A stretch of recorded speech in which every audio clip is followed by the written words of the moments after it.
Dal 29 marzo 2020 residenti e non in volo da e per la Sicilia sugli aeroporti di Comiso e Trapani avranno tariffe agevolate in virtù del decreto ministeriale che porta la firma di Toninelli.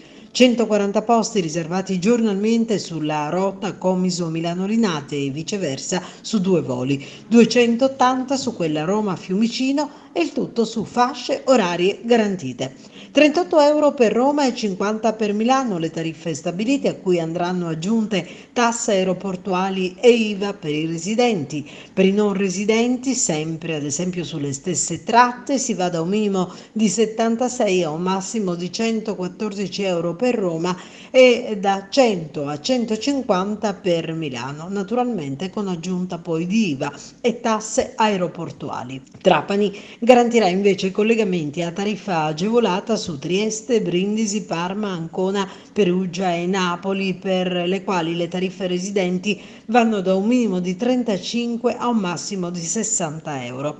La continuità territoriale diventa una realtà invocata da sempre e mai portata a compimento da nessuno dei governi avvicendatisi in passato alla guida di Stato e Regione. Un grande vantaggio riservato ad abitanti della Sicilia e che agevola in parte anche i non, che avranno così un tetto massimo di spesa sui voli da e per Comiso e Trapani. Il decreto prevede altresì che su tutti i voli dovrà essere prevista la gratuità per i bagagli a mano imbarcati in cabina e dovrà essere applicata una tariffa massima di 15 euro per i bagagli da stiva fino a 23 kg. Un'operazione per la quale è stato disposto un cofinanziamento di circa 31 milioni dallo Stato e 17 dalla Regione. Un buon risultato che tende a rilanciare anche i 2 scali aeroportuali che versano in condizioni difficili gestionalmente ed economicamente e che ora più che mai ha bisogno di una revisione dei collegamenti per i quali è necessaria l'attivazione di una fase 2. Servono bus che garantiscano a chi arriva dalle altre province di poter fruire dei voli e definire pertanto una volta e per tutte tutta la vicenda annosa della viabilità.